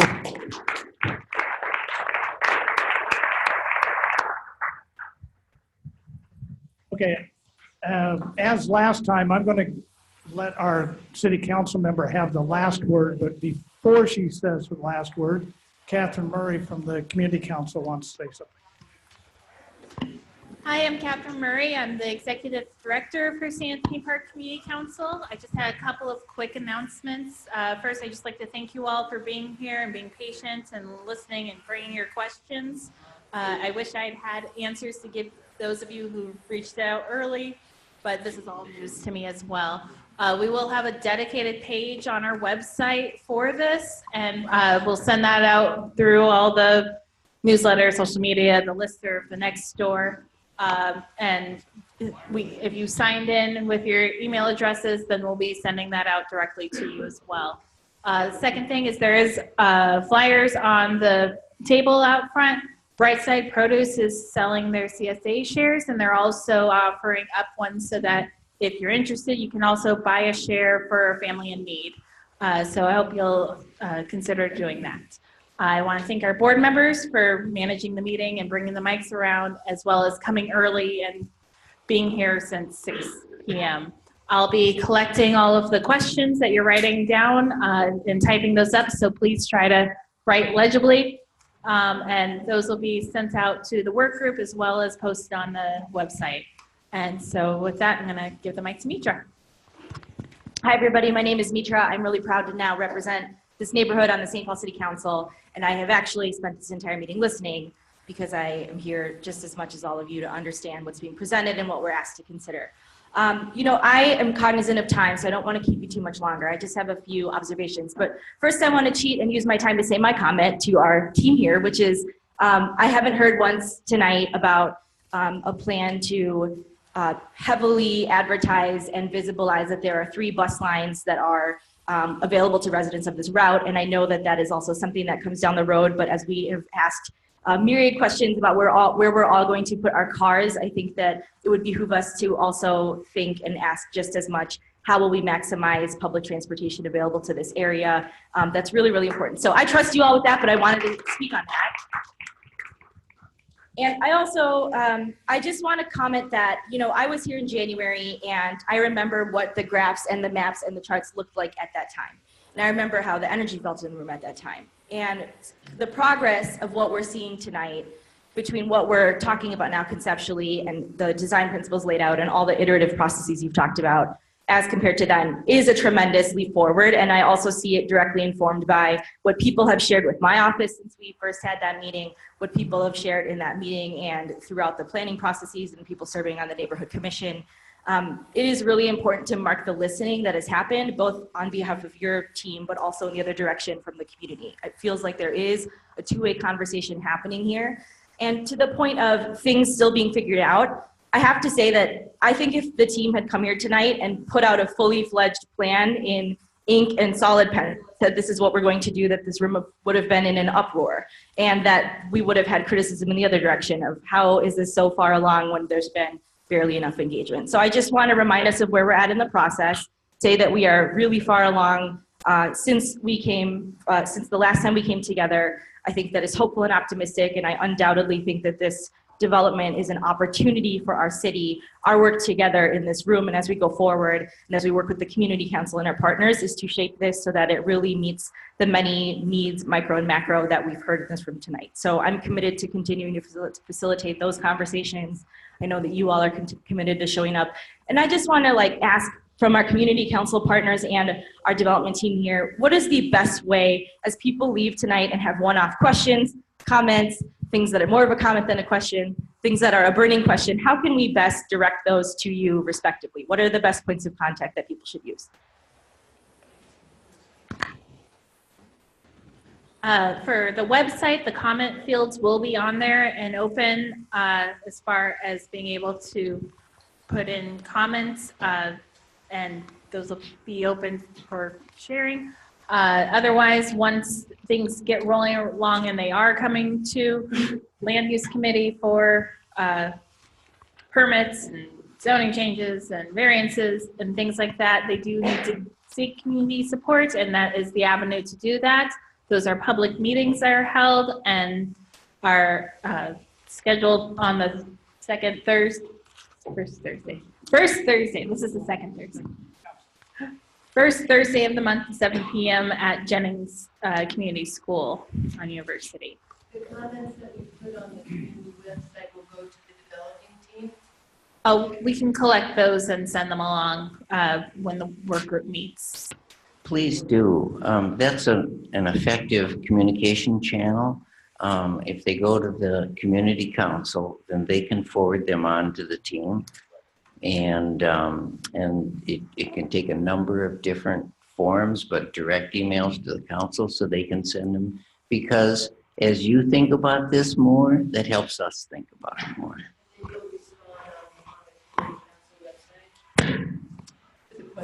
Well, that's a great question. We'll respond to the community council, whether or not it's on the website or a direct response to the question or comment. We'll respond one way or another. Who among you would be the person to be a liaison with the University Grove Homeowners Association?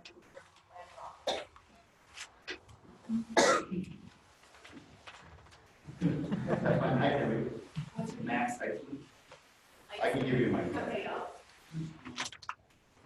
All right. Well, thank you all for coming, for staying so long.